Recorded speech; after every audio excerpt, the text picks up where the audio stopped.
నమస్తే. నావల్ కాన్సెప్ట్‌కి స్వాగతం. నేను మీ అరణి పాకలపాటి. పుట్టగంటి గోపీకృష్ణ గారు రచించిన 'నిన్నటి నేడే రేపు' కథ వింటున్నాం కదండి. 108 సంవత్సరాల తర్వాత తిరిగి ప్రాణం వచ్చిన సౌరి తన మనవడి వరుస అయిన అనిల్తో కలిసి హైపర్సోనిక్ వాక్యూమ్ ట్రైన్లో ఇండియాకొస్తాడు. కంప్యూటర్లే మనుషులను పరిపాలించే రోజులు అని తెలుసుకొని ఆశ్చర్యపోతాడు.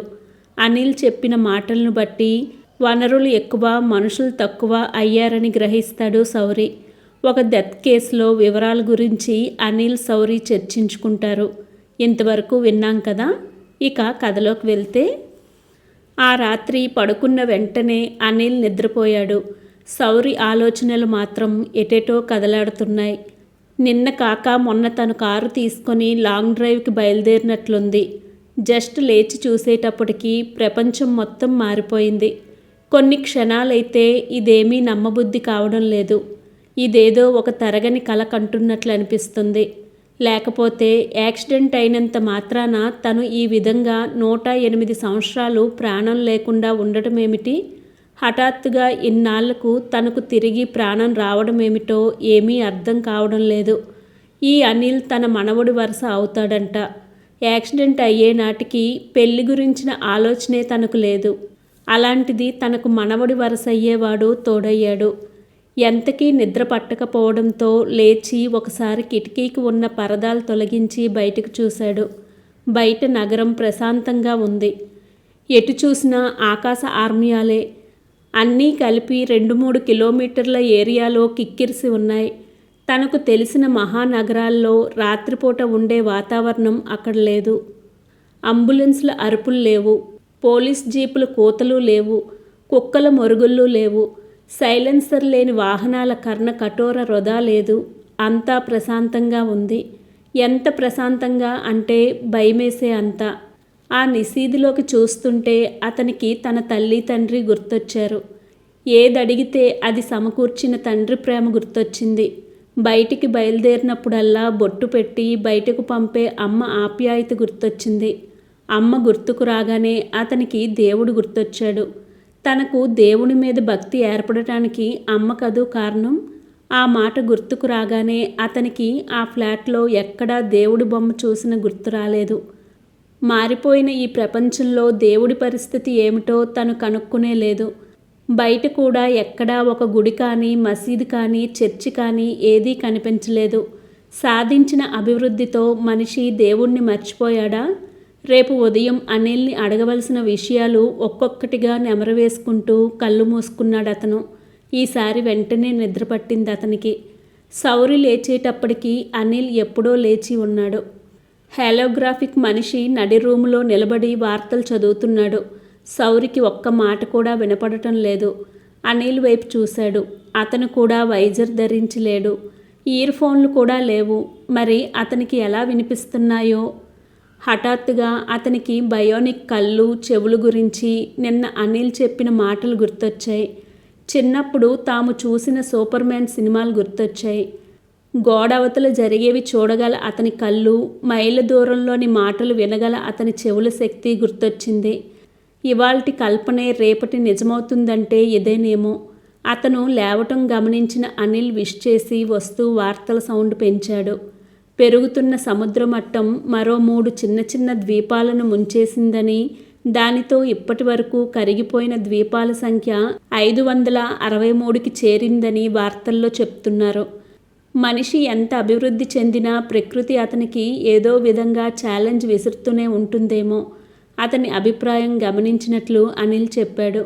ఇప్పుడున్న మానవ జనాభా దాదాపు 90% నగరాల్లోనే నివసిస్తుంది. అందుకే ఆ ద్వీపాలు ఉన్నా పోయినా పెద్ద నష్టం లేదు చెప్పాడు అనిల్. జీవించి ఉన్న ఆఖరి పాలపిట్ట మరణించిందని, దీనితో ఈ ఒక్క సంవత్సరంలో లుప్తమైన జీవజాతుల సంఖ్య 10,000కు చేరిందని మరో వార్త చెప్పాడు. ఒకప్పుడు ఉన్న జీవజాతుల్లో ఇప్పుడు సగానికి సగం కూడా లేవు చెప్పాడు అనిల్. ఎంత అభివృద్ధి చెందినా మనిషి మనస్తత్వం మారదేమో. మిగిలిన జీవజాతులంటే ఉన్న చులకన అలానే ఉంది. అవి లుప్తమవుతుంటే దానిని ఒక వార్తగా చెప్పుకోవడం తప్ప అలా జరగకుండా ఉండే జాగ్రత్తలు ఏమీ తీసుకుంటున్న సూచనలైతే లేవు. చివరగా ఆటలకు సంబంధించిన వార్తలు వస్తున్నాయి. పోల్ వాల్ట్లో 10 మీటర్ల బారియర్ చెరిగిపోయిందని వార్తలు చదువుతున్న వ్యక్తి చెప్తున్నాడు. అదనే కాదు, ఒకప్పుడు ఒలింపిక్స్ రికార్డులుగా ఉన్న వేగాన్ని, శక్తిని ఇప్పుడు మామూలు మనుషులే అందుకున్నారని తర్వాత శౌరికి తెలిసింది. వార్తలు ముగించే ముందు అప్పుడే అందిన బ్రేకింగ్ న్యూస్ చెప్తున్నాడు న్యూస్ రీడర్. స్పేస్ స్టేషన్ నుండి మార్స్ వెళ్ళవలసిన ఏరో వెహికల్ సాంకేతిక కారణాల వలన మూన్ మీద దిగిందని చెప్తున్నాడతను. ఏమిటి, మార్స్ మీదకి, చంద్రుడి మీదకి కూడా ఆస్ట్రోనాట్స్ వెళ్తున్నారా? ఆస్ట్రోనాట్స్ ఏం కర్మ, మామూలు మనుషులు కూడా టూరిజం డెస్టినేషన్ కింద మార్స్ని ఎంచుకుంటున్నారు. గ్రహాంతర ప్రయాణం అంత తేలిక ఎలా అయింది? భూమికి 35,750 కిలోమీటర్ల ఎత్తున జియో స్టేషనరీ స్పేస్ స్టేషన్ నిర్మించారు. అక్కడ నుండి 130 గిగాపాస్కల్స్ బలం కలిగిన మెటల్ రోప్ భూమి మీదకి వేలాడదీశారు. ఆ రోప్ ఆధారంగా భూమి మీద నుండి స్పేస్ స్టేషన్ వరకు ఎలివేటర్ నిర్మించారు. ఇక ఆ తర్వాత మాటిమాటికి రాకెట్ల ద్వారా శాటిలైట్లను, మనుషులను స్పేస్లోకి పంపవలసిన అవసరం లేకపోయింది. రాకెట్ ఫెయిల్ అయి శాటిలైట్ నష్టపోవలసి వస్తుందేమో అన్న భయం అసలే లేదు. ఒకప్పటి విమానాలు తిరిగినట్లు అక్కడ నుండి చంద్రుడి మీదకి, మార్స్ మీదకి వాహనాలు తిరుగుతున్నాయి.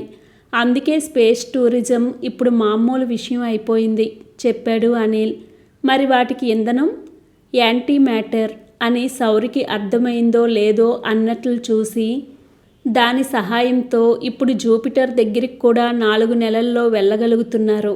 ఇంతలో అనిల్ వైజర్ ఏదో ఫోన్ వస్తున్నట్లు శబ్దం చేయటంతో దానిని తలకు తగిలించుకున్నాడు. తిరిగి అతని బాస్ ప్రతిబింబం 3D ఎఫెక్ట్తో గది మధ్యలోకి వచ్చింది. ఈసారి అతని మొహంలో ఆందోళన కొట్టొచ్చినట్లు కనబడుతుంది.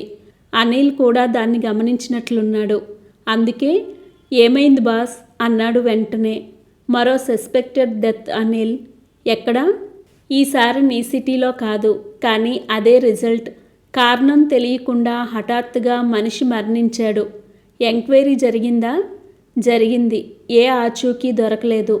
సింటమ్స్ అచ్చుగుద్దినట్లు నిన్న నీ కేసులానే ఉన్నాయి. హఠాత్తుగా గుండె ఆగిపోయింది. ఇంతలో అతనికి మరో ఫోన్ ఏదో వచ్చినట్లుంది. దాన్ని మాట్లాడాడు. అతని హావభావాలు మరింత ఆందోళనకరంగా తయారయ్యాయి. మరేదో చెడు వార్త వచ్చిందని ఎవ్వరూ చెప్పకుండానే అర్థమైంది. మళ్ళీ ఏమిటి అడిగాడు అనిల్. ఇంకొక కేస్, అవే సింటమ్స్. ఈసారి మరో సిటీలో. నిద్రలోనే గుండె ఆగిపోయింది. కొన్ని దశాబ్దాలుగా లేనిది ఒక్కసారిగా ఈ విపరీతం ఏమిటి? ఎంత టెక్నాలజీకి అందని ఇన్ని మరణాలు ఎందుకు జరుగుతున్నాయి అన్న ఆలోచనలో మునిగిపోయాడు అనిల్. మరి ఏం చేద్దాం అనుకుంటున్నారు అడిగాడు బాస్ని. 2 థియరీలు అనుకుంటున్నాం అనిల్. మొదటిది, మనకి తెలియనంత సొఫిస్టికేటెడ్ టెక్నాలజీతో ఎవరో ఈ హత్యలు చేస్తున్నారు. లేదు, మనకి తెలియని వైరస్ ఏదో మళ్ళీ మానవాళి మీద దాడి చేయబోతుంది. అనిల్ మొహం వాడిపోయింది. బాస్ చెప్పిన 2 ఆప్షన్లో ఏది నిజమైనా అది చాలా సీరియస్ విషయమే. అందుకే మనం ఏం చెయ్యాలి అన్నాడు నెమ్మదిగా. నువ్వు వెంటనే హెడ్ క్వార్టర్స్కి రా. ఏం చెయ్యాలో ఆలోచిద్దాం అని ఫోన్ కట్ చేశాడు బాస్. అనిల్ హడావుడిగా క్షణాల్లో బయటకు వెళ్ళటానికి ప్రిపేర్ అయ్యాడు. లారా దగ్గరకు నడిచి దాని కంట్రోల్ ప్యానెల్ మీద చకచకా ఏవో ఫీడ్ చేశాడు. నేను వచ్చే వరకు నువ్వు ఇంట్లోనే ఉండు, ఒంటరిగా బయటకు వెళ్ళకు అని చెప్పి శౌరి సమాధానం కోసం ఎదురు చూడకుండా పరుగులాంటి నడకతో బయటకు నడిచాడు అనిల్. కిటికీలో నుండి బయటకు చూస్తున్న శౌరికి తన 1 సీటర్ కారులో దూసుకుపోతున్న అనిల్ కనిపించాడు. నిట్టూర్చి వెనక్కి తిరిగిన అతనికి లారా కనిపించింది. హాయ్ లారా అన్నాడు శౌరి పలకరిస్తున్నట్లు. హాయ్ అంది అది సమాధానంగా. నేనెవరో తెలుసా? చిన్నపిల్లలను అడిగినట్లు అడిగాడు శౌరి. తెలుసు, మా బాస్ గెస్ట్వి చెప్పింది లారా చకచకా ఇంట్లో పని పూర్తి చేసుకుంటూ. ఎందుకంత తొందర? అనిల్ తిరిగి వచ్చేటప్పటికి చాలా సమయం పడుతుంది, నెమ్మదిగా చేసుకోవచ్చుగా. అదేం మాట్లాడలేదు. అది పనిచేస్తున్న విధానాన్ని చూస్తూ ఉండిపోయాడు శౌరి. తినటానికి మీకేమన్నా కావాలా అడిగింది అది. ఇప్పుడే వద్దు. అది వెళ్ళి ఓ పక్కన నిలబడింది. రోజు మీ బాస్ బయటికి వెళ్ళాక నువ్వేం చేస్తావు దాన్ని అడిగాడు శౌరి. అది ఏమీ మాట్లాడలేదు. అతను తన వైజర్ ద్వారా నెట్కి కనెక్ట్ అవ్వాలని ప్రయత్నించాడు, కానీ కుదరలేదు. దానిని తల మీద నుండి తీసేసి నాకు ఒక నెట్ ఫెసిలిటీ ఉన్న సిస్టమ్ కావాలి అని లారాని అడిగాడు. అలాంటిదేంటో నాకు తెలియదు, చెప్పింది నిర్లక్ష్యంగా లారా. దేవుడా, ఏం రోజులొచ్చాయ్యా, ఆఖరికి దీని చేత కూడా లేదనిపించుకుంటున్నాను, ఎగతాళిగా అన్నాడు సౌరి. దేవుడు లేడు, అతని గురించి మాట్లాడకూడదు, టక్కున అంది లారా. లారా యాండ్రాయిడ్ అని సౌరికి తెలుసు. దానికి ప్రత్యేకంగా సొంత ఆలోచన అంటూ ఏమీ ఉండదు. అలాంటిది తను దేవుడు అనగానే అది అంత వెంటనే దేవుడి గురించి అలా నెగిటివ్గా ఎందుకు రియాక్ట్ అయ్యింది? దేవుడు లేడని ఎవరు చెప్పారు? నెమ్మదిగా అడిగాడు సౌరి. దేవుడున్నాడని నమ్మటానికి నేనేమన్నా ఆదిమానవున్నా? అంది అది. దేవుణ్ణి నమ్మే వాళ్ళందరూ ఆదిమానవులేనా? అవును, అందుకే వాళ్ళని సిటీకి దూరంగా ఉంచేది. మొదట ఎగతాళిగా మొదలైన సంభాషణ సీరియస్గా మారింది. ఎవరిని సిటీకి బయట ఉంచుతున్నారు? లారా ఏదో చెప్పబోయి ఆగిపోయింది. మరలా అడిగాడు సౌరి. చెప్పు, సిటీ బయట ఉండేది ఎవరు? దేవుణ్ణి నమ్మిన వాళ్ళు. అదేంటి? ఆ తర్వాత లారా సమాధానం చెప్పలేదు. ఎవరో మాట్లాడకుండా ఆపేసినట్లు ఆగిపోయింది. సౌరి రెట్టించడంతో తను చెప్పకూడనిది ఏదన్నా చెప్పానని అనుమానం వచ్చిందేమో. బాస్ వచ్చిన తర్వాత అడుగు, నాకు తెలీదు అంది అది. ఇక దాన్ని అడిగి లాభం లేదని అర్థం చేసుకున్నాడు సౌరి. తిరిగి వైజర్ తగిలించుకున్నాడు. నిన్న అనిల్ దానికి పాస్వర్డ్ పెట్టి తన బ్రెయిన్ వేవ్స్ ఎవ్వరికీ అందకుండా చేయటం ఎలానో నేర్పాడు. అదే మార్గంలో అనిల్ నేర్పకపోయినా తన క్లౌడ్కి కనెక్ట్ కాగలడా? 5 నిమిషాలు ప్రయత్నించాక అతనికి అది కుదిరింది. దానితో అతను వేరే సిస్టమ్ అవసరం లేకుండానే క్లౌడ్కి కనెక్ట్ అయ్యాడు. లారా చెప్పిన మాటలు అతనికి నమ్మబుద్ధి కావడం లేదు. అనిల్ చెప్పిన వివరాల ప్రకారం ఈ సమాజం వ్యక్తిగత స్వేచ్ఛకి అత్యంత ఎక్కువ ప్రాముఖ్యం ఇస్తుంది. అలాంటి చోట దేవుణ్ణి నమ్మటం నమ్మకపోవడం అనే వ్యక్తిగత విశ్వాసం మీద కొందరు మనుషుల్ని ఊరు బయట ఉంచేంత కఠిన నిర్ణయం ఈ సమాజం ఎందుకు తీసుకుంది? అతను గత 100 సంవత్సరాలుగా దేవుడి మీద, మతం మీద, సమాజంలో వచ్చిన మార్పుల గురించి క్లౌడ్లో ఉన్న సమాచారం తెలుసుకోవటానికి ప్రయత్నించసాగాడు. దిగ్భ్రాంతికర వాస్తవాలు ఒక్కొక్క విషయం తెలుస్తున్న కొద్దీ అతను మరింత ఆసక్తితో లోతుకు వెళ్ళాడు. మానవ సమాజం అభివృద్ధి సాధించిన కొద్దీ మతం వెనుకంజ వేయటం సహజం. అయితే 2025 వరకు టెక్నాలజీలో పెరిగిన వృద్ధితో పాటు మత వ్యాప్తి కూడా ఎక్కువైంది. నిజమైన భక్తి కంటే మూఢభక్తి ఎక్కువైంది. చదువుకోని వారికంటే ఎక్కువ చదువుకున్న వారిలో అర్థం లేని నమ్మకాలు ఎక్కువయ్యాయి. అయితే మతం యొక్క ప్రభావం దిగజారడం ముందుగా యూరోప్లో మొదలైంది. అమెరికాలో వచ్చిన పెనుభూకంపం, భారత్, చైనాలలో వ్యాపించిన కొత్త కొత్త రోగాల కారణంగా 3వ వంతుకు జనాభా పడిపోవడంతో ఇక్కడి ప్రజలలో కూడా మార్పు మొదలైంది. అదే సమయంలో ఒక్కసారిగా టెక్నాలజీ ఉరుకుల పరుగుల మీద అభివృద్ధి చెందడం మొదలైంది. మనిషికి ఎదురవుతున్న సమస్యలన్నింటికీ టెక్నాలజీ పరిష్కారం చూపింది. ఒక తుఫాన్ కొన్ని గంటల్లో సస్యశ్యామల ప్రదేశాన్ని తుడిచిపెట్టినట్లు కొత్త ఆలోచన ప్రజల్లో, మరీ ముఖ్యంగా యువతరంలో మతం మీద వ్యతిరేకత పెంచింది. ఇష్టం లేకపోవడం వేరు, వ్యతిరేకత పెంచుకోవటం వేరు. 2060 నాటికి ప్రజల్లో అయిష్టత వ్యతిరేకంగా మారింది. ప్రజల్లో పెరుగుతున్న వ్యతిరేకత ఏ స్థాయికి చేరిందంటే సమాజంలోని అన్ని రకాల ప్రార్థనా మందిరాలు తొలగించబడ్డాయి. క్రమక్రమంగా తరాలు మారే కొద్దీ మతం గురించిన ఏ సమాచారం ప్రజలకు అందకుండా పోయింది. ఇప్పుడున్న ప్రజలకు అసలు మతం అంటే ఏమిటో, దేవుడంటే ఏమిటో తెలియదు. మధ్యయుగాల్లో మతాల మధ్య మౌఢ్యం పెరిగినట్లు దేవుణ్ణి నమ్మేవారికి, నమ్మని వారికి మధ్య దూరం పెరిగిపోయింది. ఒకరి మీద ఒకరి దాడులు ఎక్కువయ్యాయి. దానితో మైనారిటీ వర్గంగా మారిన దేవుణ్ణి నమ్మేవారిని ఆధునిక సమాజానికి దూరంగా ఉంచటం మొదలైంది. ఎంత దారుణం అనుకున్నాడు సౌరి. కేవలం అభిప్రాయ భేదాలున్నంత మాత్రాన కొంతమంది మనుషుల్ని సమాజానికి దూరంగా ఉంచటమా? ఇదేనా అభివృద్ధి చెందిన సమాజ ధర్మం? సాంకేతికంగా అభివృద్ధి చెందిన కొద్దీ దేవుడి మీద నమ్మకం తగ్గుతుందని తన స్నేహితులు భావించారు. అది నిజమేనని ఇప్పటి పరిస్థితులు చూస్తే తెలుస్తుంది. ఎంతకంటే సాధించటానికి ఏమీ లేనంత అభివృద్ధి సాధించిన మనిషి తనలో తాను ముడుచుకుపోయాడు. ఎక్కడా ఒక కుటుంబ వాతావరణం కానీ, నలుగురితో కలిసి జరుపుకునే సామాజిక పండుగలు కానీ కనబడడం లేదు. ఇంత ఒంటరిగా మిగిలిన మనిషి మానసిక ఆరోగ్యం సరిగ్గా ఉంటుందా? అతని ఆలోచనలు ముగియక ముందే అనిల్ తిరిగి వచ్చాడు. అతని మొహం గంభీరంగా ఉంది. రావటమే అతను ఎందుకు ఆ సమాచారం వెతుకుతున్నావు? అది మంచి పద్ధతి కాదు అన్నాడు. తను ఏం సమాచారం చూస్తున్నాడో అతనికి తెలిసిందని అర్థం చేసుకున్నాడు శౌరి. దానిలో తప్పేముంది? అదంతా నాకు తెలీదు. దేవుడి గురించి, మతం గురించి ఆలోచించటం ఇప్పటి అడ్మినిస్ట్రేషన్ ఒప్పుకోదు. అసలు అడ్మినిస్ట్రేషన్ అంటే ఎవరు? దానిని ఎవరు ఎన్నుకున్నారు? ఎవరూ ఎన్నుకోరు. మనుషులైతే పక్షపాతం చూపే వీలుంటుందని ఆ స్థానంలో కంప్యూటర్లను పెట్టారు. అవే అందరి మంచి కోసం పనిచేస్తున్నాయి. ఒక కంప్యూటర్ మనుషులను ఎలా నిర్దేశిస్తుంది? అయినా మతం మనిషికి చెడు ఎలా చేస్తుంది? అవన్నీ నాకు తెలియవు. తెలుసుకోవాలన్న కోరిక కూడా లేదు. ఇంతకీ ఈ కంప్యూటర్ అడ్మినిస్ట్రేటర్ ఎక్కడ ఉంది? ప్రతి స్మార్ట్ సిటీలోనూ ఒక పెద్ద బిల్డింగ్ ఈ అడ్మినిస్ట్రేటర్ కోసం కేటాయించారు. అవన్నీ కలిసి ప్రపంచవ్యాప్తంగా ఒక పెద్ద నెట్వర్క్లా ఏర్పడి ఉంటాయి. ఇక్కడ అది ఎక్కడ ఉంది?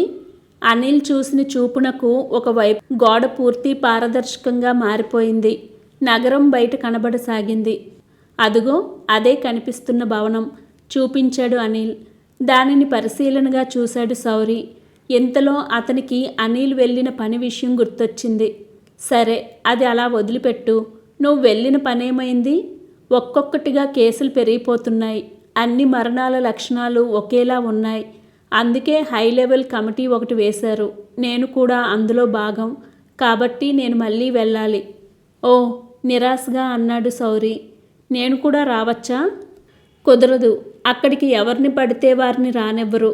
మరి నువ్వు సరాసరి వెళ్ళి నీ పని చూసుకొని రావాల్సింది కదా. నువ్వు కదలకుండా కూర్చొని ఉంటే వెళ్ళేవాడినే.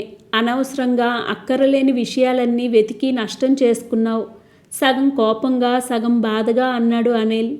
నేను చేసింది అంత తప్పని అనుకోవడం లేదు. అయినా నీకు ఇష్టం లేకపోతే ఇక ముందు అలా చెయ్యనులే.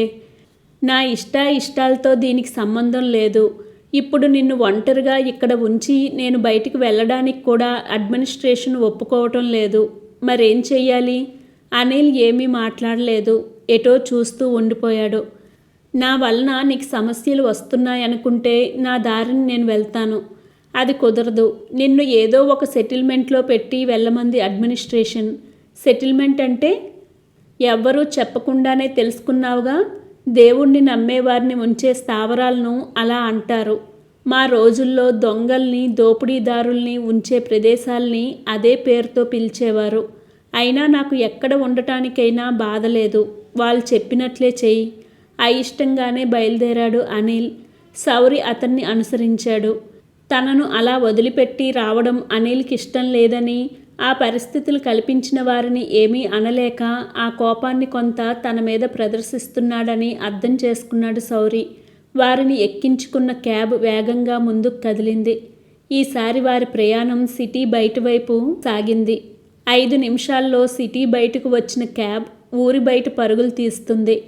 నగర వాతావరణానికి బయట ఉన్న ప్రపంచాన్ని మొదటిసారి చూస్తున్నాడు శౌరి. అక్కడక్కడా విసిరేసినట్లు పెద్ద పెద్ద ఫ్యాక్టరీలున్నాయి. వాటి ముందు నిలబెట్టి ఉన్న ట్రక్కుల చుట్టుపక్కల కొంతమంది ఆండ్రాయిడ్ మనుషులు ఏవేవో పనులు చేస్తూ కనబడ్డారు. అంతే తప్ప మామూలు మనుషులు ఎక్కడా కనపడలేదు. నగరానికి మరింత దూరంగా వెళ్ళాక అక్కడక్కడ వ్యవసాయ భూములు కనపడ్డాయి. ఇంతకు ముందులా చిన్న చిన్న కమతాలు కాకుండా విశాలంగా పచ్చిక మైదానాల్లా ఉన్నాయి ఆ పంట భూములు. వాటి మధ్య పెద్ద పెద్ద యంత్రాలు పనిచేస్తున్నాయి. వాటిని నడుపుతున్న వాళ్ళు మామూలు మనుషులో, ఆండ్రాయిడ్సో ఇంత దూరం నుండి కనపడడం లేదు. అనిల్ ఇప్పుడున్న మూడులో అతన్ని ఆ సమాచారం అడిగే ధైర్యం చేయలేకపోయాడు శౌరి. మరో అరగంట ప్రయాణించిన తర్వాత వారి కారు ఒక పెద్ద పొలం మధ్య ఉన్న ఒక ఫ్యాక్టరీ షెడ్ లాంటి నిర్మాణం ముందు ఆగింది. ఆగిన కారు చూసిన ఒక యువతి లోపల నుండి బయటకు వచ్చింది. సాదరంగా అనిల్ని లోపలికి ఆహ్వానించింది. హాయ్ అనిల్, చాలా రోజులైంది మిమ్మల్ని చూసి అంది ఆమె. ఈమె పేరు కారుణ్య, ఈ సెటిల్మెంట్ డైరెక్టర్. ఇక్కడ జరిగే వ్యవసాయ ప్రొడక్షన్ పనులను సూపర్వైజ్ చేస్తారు, పరిచయం చేశాడు అనిల్. మగవాళ్ళు విశ్రాంతిగా ఇంట్లో ఉంటుంటే ఒక స్త్రీ వ్యవసాయం చేయిస్తుంది. అన్నిట్లోకి ఎక్కువ డబ్బులు వచ్చేది వ్యవసాయం మీదే అన్న అనిల్ మాటలు సౌరికి గుర్తొచ్చాయి. ఇప్పుడు ప్రజలు ఎక్కువ శ్రమ చేసే పనులు ఎంచుకోవటం లేదన్న అనిల్ మాటలు కూడా గుర్తొచ్చాయి. మరి ఈమెకు ఏమి అవసరమో ఇంత కష్టమైన పని ఎంచుకుంది అనుకున్నాడు శౌరి మనసులో. శౌరి, కారుణ్య ఇద్దరు చేతులు కలుపుకున్నారు. ఇతను నాకు బాగా కావలసినవాడు. ప్రస్తుతానికి ఇతను ఇక్కడే ఉండాలని అడ్మినిస్ట్రేటర్ డిసైడ్ చేశారు చెప్పాడు అనిల్. శౌరి వైపు పరిశీలనగా చూసింది ఆ డైరెక్టర్. ఆ చూపుల్లో జాలి కనిపించింది శౌరికి. దానికి కారణం మాత్రం అర్థం కాలేదు. ఇద్దరూ 2 మాటలు మాట్లాడుకున్నారో లేదో ఇక బయలుదేరనున్నట్లు అనిల్కి సంకేతం వచ్చింది. అసహనాన్ని మనసులో అణుచుకొని ఇద్దరికీ గుడ్ బై చెప్పి వెళ్ళిపోయాడు అనిల్. సారీ అంది ఆ డైరెక్టర్. ఎందుకు? ఎవరిని ఇక్కడికి వెల్కమ్ అనలేను కాబట్టి. ఎందుకు? ఇక్కడ మనుషుల్ని హింస పెడతారా? సమాజం అంత దిగజారలేదు. ఇక్కడ ఉన్న మనుషులు వ్యవసాయ కూలీలుగా పనిచేయవలసి ఉంటుంది. వాళ్లకు ఇష్టం లేకపోతే? పెద్దగా నవ్వింది కారుణ్య. ఇష్టాయిష్టాల గురించి చర్చించే స్వాతంత్రం మీరు కోల్పోయారు. ఇక్కడ మీకు దేనిని ప్రశ్నించే హక్కు లేదు. నేను చెప్పిన పని చేసుకుపోవలసిందే. అంటే నన్ను జైల్లో పెట్టారా? అనిల్ మీ గురించి చెప్పాడు. క్రయోనిక్ ఫెసిలిటీ ద్వారా తిరిగి బ్రతికి వచ్చారట కదా, అందుకే జైలు అనే మాట వాడారు. మేము మీ అంత నాగరికత లేని మనుషులం కాదు. మేం మీ స్వేచ్ఛని హరించాం, కొన్ని హద్దులు విధిస్తున్నాం. అంతేకాకుండా కాస్త ఒళ్ళు వంచి పని చేయమంటున్నాం. అదే పని మీరెందుకు చెయ్యరు? చూడు శౌరి, మీరు ఏం తప్పు చేశారో నాకు తెలియదు, కానీ మీకు శిక్ష విధించారు. అందులో భాగంగా మిమ్మల్ని పని చేయమంటున్నారు. స్వతంత్ర పౌరులకి ఈ పనులు చేయవలసిన అవసరం లేదు. నాకు శిక్ష విధించే అధికారం ఎవరికి ఉంది? నేను చేసిన తప్పేమిటి? విచారణ జరపకుండా శిక్ష విధించే హక్కు ఎవ్వరికీ ఉండదు, నియంతలకు తప్ప. ఇక్కడ ప్రత్యేకంగా విచారణ అంటూ ఏమీ ఉండదు. అడ్మినిస్ట్రేటర్ చెప్పిన తీర్పే అంతిమం. అడ్మినిస్ట్రేటర్ అంటే కంప్యూటరేగా? మీ మీద అధికారం తీసుకునే నిర్ణయం ఒక కంప్యూటర్కి ఇస్తారా? మీకు అభిమానం లేదా? మనిషికి ఎమోషన్స్ ఉంటాయి, కంప్యూటర్కి అవేమీ ఉండవు. ఇప్పుడు మీరే చూడండి, మీకు అభిమానం లేదా అని నన్ను రెచ్చగొట్టే ప్రయత్నం చేశారు. అదే కంప్యూటర్ అయితే ఎలాంటి భావోద్రేకం లేకుండా నిర్ణయం తీసుకుంటుంది. అందుకే మాకు అడ్మినిస్ట్రేటర్ మీద ఎలాంటి అసంతృప్తి లేదు. మీరు రెచ్చగొట్టినా మేము రెచ్చిపోం, ప్రశాంతంగా అంది కారుణ్య. నేను ఇక్కడ ఎన్నాళ్ళు ఉండాలి? నాకేం తెలుసు? అది అడ్మినిస్ట్రేటర్ నిర్ణయిస్తుంది. తిరిగి రిలీజ్ చేసే వరకు ఇక్కడ ఉండవలసిందే. నిన్న మా అనిల్ మాటల మధ్య అన్నిట్లోకి లాభసాటి వృత్తి వ్యవసాయమని చెప్పాడు. అయితే అందరూ అదే చేయవచ్చుగా అని నేను అడిగాను. దానికి సమాధానం అతను చెప్పలేదు. ఇదన్నమాట కారణం. ఏది? ఎదుటి మనిషిని పీడించడానికి అందరూ ఒప్పుకోరుగా? కారుణ్య మొహం జేవురించింది. మీరు అనిల్కి తెలిసిన వారిని గౌరవిస్తుంటే దాన్ని చేతకానితనంగా తీసుకోవద్దు. అవన్నీ పక్కన పెట్టు. నేను వచ్చిన దారిన నడిచి వెనక్కి వెళ్ళిపోతే ఏం చేస్తావు? మళ్ళీ నవ్వింది కారుణ్య. అలాంటి ఆలోచనలు మనసులో ఉంటే తుడిచేయి. నీకు కాపలాగా ఇక్కడ ఎవ్వరూ ఉండరు. అయినా నువ్వు ఎక్కడికి వెళ్ళలేవు. ఎందుకని?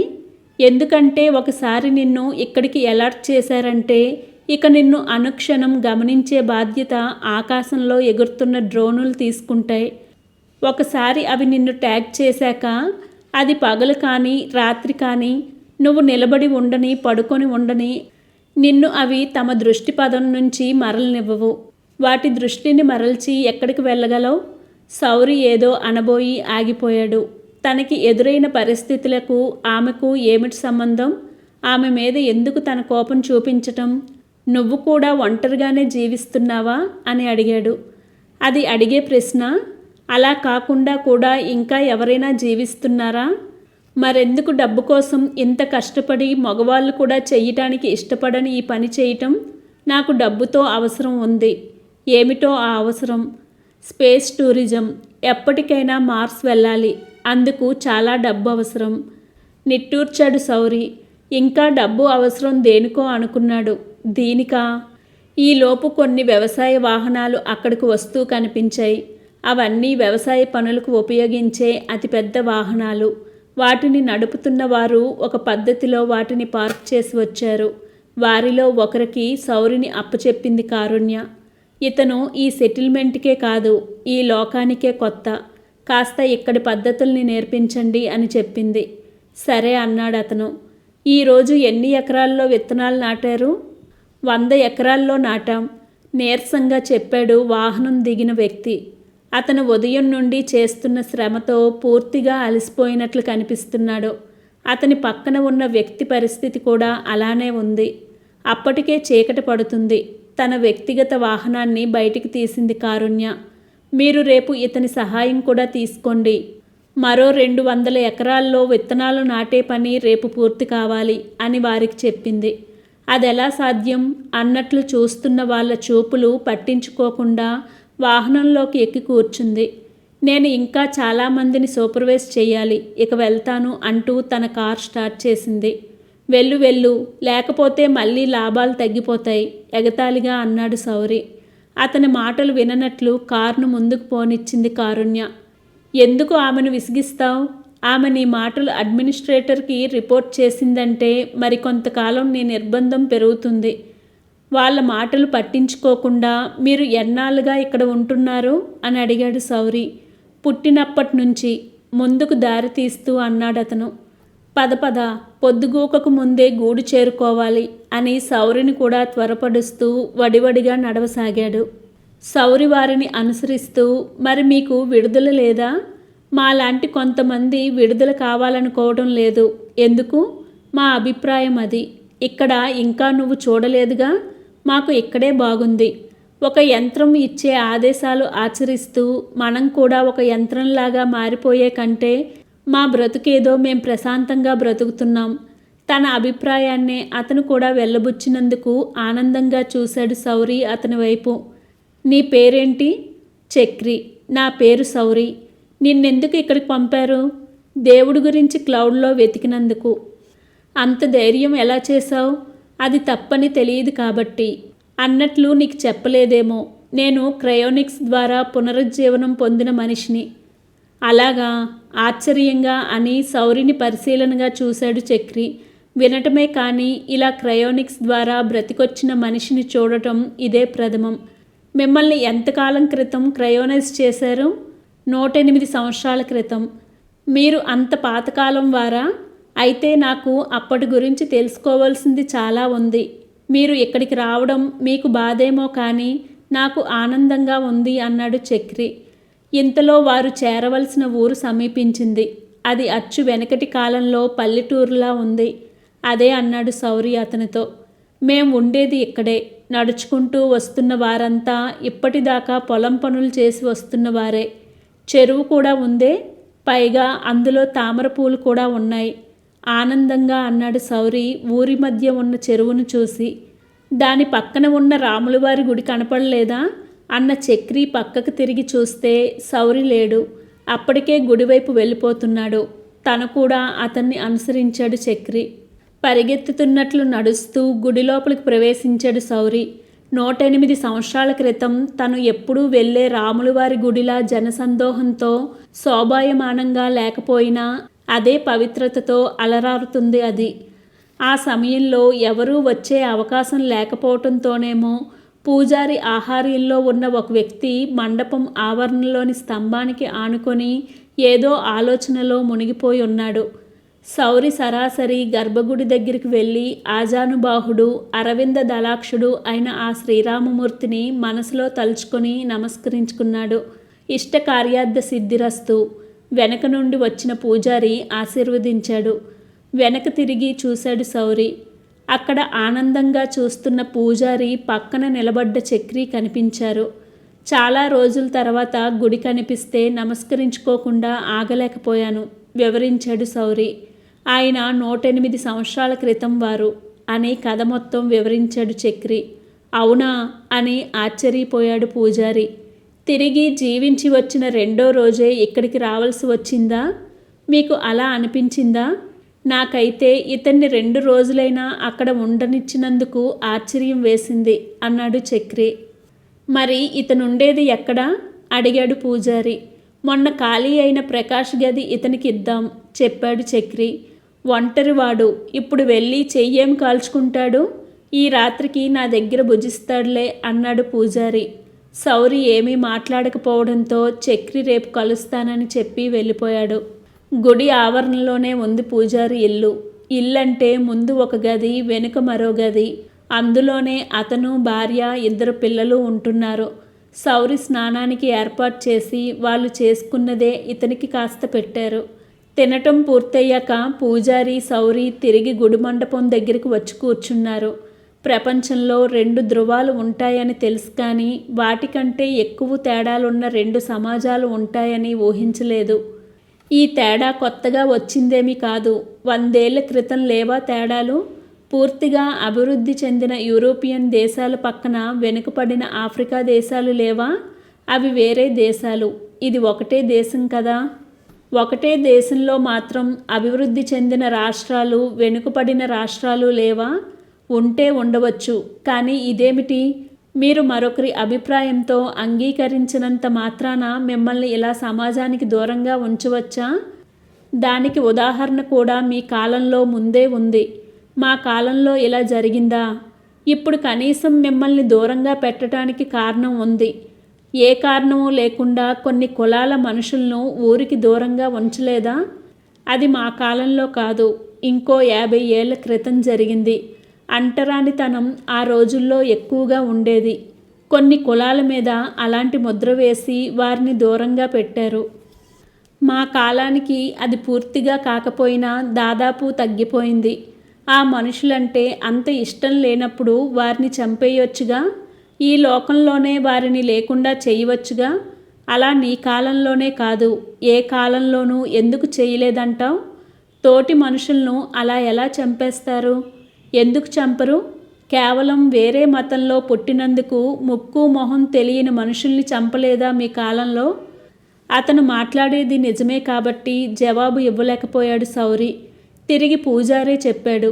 వారితో అవసరం లేకపోయినా వారు చేసే పనులతో సమాజానికి అవసరం ఉంది కాబట్టి వారిని భరించారు. మమ్మల్ని అంతే. మా అభిప్రాయాలు ఇష్టం లేకపోయినా మా పనులు సమాజానికి కావాలి. ఇన్ని తెలిసిన మీరు ఇలా ఇక్కడ ఉండడం ఎందుకు? మీరు కూడా దేవుడు లేడని ఒప్పుకొని జనజీవన స్రవంతిలో కలిసిపోవచ్చు కదా. ఆ విషయం నేను కూడా అప్పుడప్పుడు ఆలోచిస్తూ ఉంటాను. నాకు అనిపించింది ఒక్కటే, మనిషి మార్పుకు త్వరగా ఒప్పుకోడు. వెనుకటి రోజుల్లో అత్యంత క్షామంతో బాధపడే పరిస్థితుల మధ్య బ్రతికే మనిషి కూడా మెరుగైన చోటికి వెళ్ళటానికి ఇష్టపడేవాడు కాదు. అలాగే ఇలాంటి సెటిల్మెంట్లలో నివసించేవారు కూడా అలవాటుగా ఇక్కడ ఉంటున్నారు తప్ప నిజంగా దేవుడి మీద అంత నమ్మకం ఉండి కాదు. హతాశుడయ్యాడు సౌరి. దేవుణ్ణి పూజించే మీరు కూడా దేవుణ్ణి నమ్మటం లేదా? నీకు ఒక ఉదాహరణ చెప్తాను విను. ఆక్సిజన్ లేకపోతే ఎంతసేపు బ్రతకగలవు? 2 నిమిషాలు లేదా 5 నిమిషాలు? ఆలోచించి చూడు. 5 నిమిషాలు దాని తోడు లేకపోతే చచ్చిపోతావు. మరి దానిని ఎప్పుడైనా పూజించావా? లేదు. ఎందుకంటావు? ఏమో, బహుశా దానికి ఇవ్వాల్సినంత ప్రాముఖ్యం ఎవ్వరూ ఇవ్వకపోవటం వల్లనేమో. నా ఉద్దేశంలో కష్టపడకుండా దొరకటం వలన దానికి ఇవ్వవలసిన ప్రాముఖ్యం ఇవ్వటం లేదనుకుంటున్నాను. అలానే దేవుడి మీద నమ్మకం కూడా ప్రాముఖ్యత కోల్పోతుంది. మీరు చెప్పిన దానికి దేవుడి మీద నమ్మకం తగ్గటానికి ఏమిటి సంబంధం? దేవుడేమైనా ఎక్కడ పడితే అక్కడ దొరికే పదార్థమా? నవ్వాడు పూజారి. దేవుడు ఎక్కడ పడితే అక్కడ దొరకటం లేదు, కానీ దేవుడి అవసరం తగ్గిపోవటం లేదు. ఆక్సిజన్ ఎంత కావాలంటే అంత దొరికినప్పుడే దానిని పట్టించుకోవటం లేదే. దాని అవసరమే లేకుండా పోయిందనుకో, అప్పుడు అసలు దాని గురించి ఎవరు పట్టించుకుంటారు? దేవుడు అవసరం తగ్గిపోయిందా? ఎలా? నీ కాలంలో దేవుణ్ణి ఎందుకు పూజించేవారు? గంటల కొద్దీ క్యూలో ఉండి ఎందుకు దర్శనం చేసుకునేవారు? ఆలోచించాడు సౌరి. ఎందుకంటే ఎవరికి ఏది కావాలో అది దొరకాలని పూజించేవారు. అదే నేను చెప్తుంది. నిరుద్యోగం, అనారోగ్యం, బ్రతుకు మీద భయం, అనే 3 కారణాలు లేకపోతే ఎంతమంది దేవుణ్ణి కొలుస్తున్నారంటావు? అది నిజమే అనిపిస్తుంది సౌరికి. కానీ ఒప్పుకోవాలంటేనే అహం అడ్డొస్తుంది. ఇప్పుడు ఆ భయాలేమీ లేవంటారా? ఎక్కడున్నాయి? నీకు తెలియదా? ఏదో ఒక పని కల్పించే బాధ్యత అడ్మినిస్ట్రేషన్ తీసుకుంది. ఆరోగ్యం చెడిపోతుందన్న భయం లేదు. ఎలాంటి రోగానికైనా మందు ఉంది. వేరే రకాల బాధలు ఉండే వీలు లేకుండా కల్పించుకున్న ఒంటరితనంలో మనిషి బ్రతుకుతున్నాడు. మరి మీరు మాత్రం ఇంకా ఎందుకు దేవుణ్ణి పూజించటం? ఈ గోల వదిలించుకుంటే వెళ్ళి నలుగురితో బ్రతకవచ్చు కదా. పూజారి లేచి నిలబడ్డాడు. బయటికి చెప్పకపోయినా అందరి మనసుల్లో అభిప్రాయం అదే. ఎన్ని రోజులని నేను మాత్రం ఆ దేవుణ్ణి బ్రతికించగలను అంటూ లోపలికి నడిచాడు. షాక్ తిన్నట్లు నిలబడిపోయాడు సౌరి.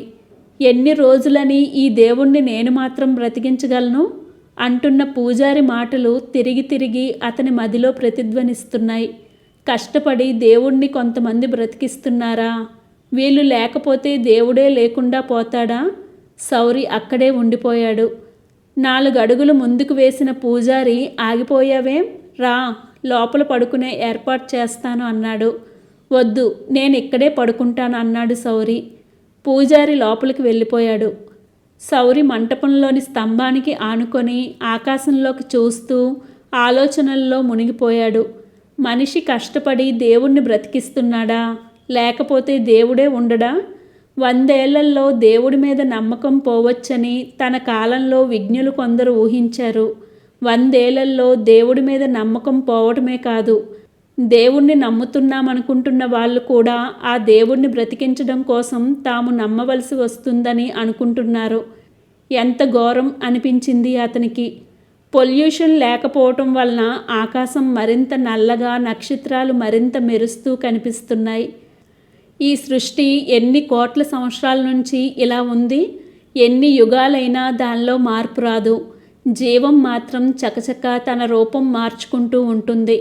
అన్ని జీవాల్లోకి తెలివైన వాడినని అనుకుంటున్న మనిషి ఇంకా విచిత్రంగా ప్రతి 100 సంవత్సరాలకి మారిపోతూ అన్నీ నాకే తెలుసు అనుకుంటున్నాడు.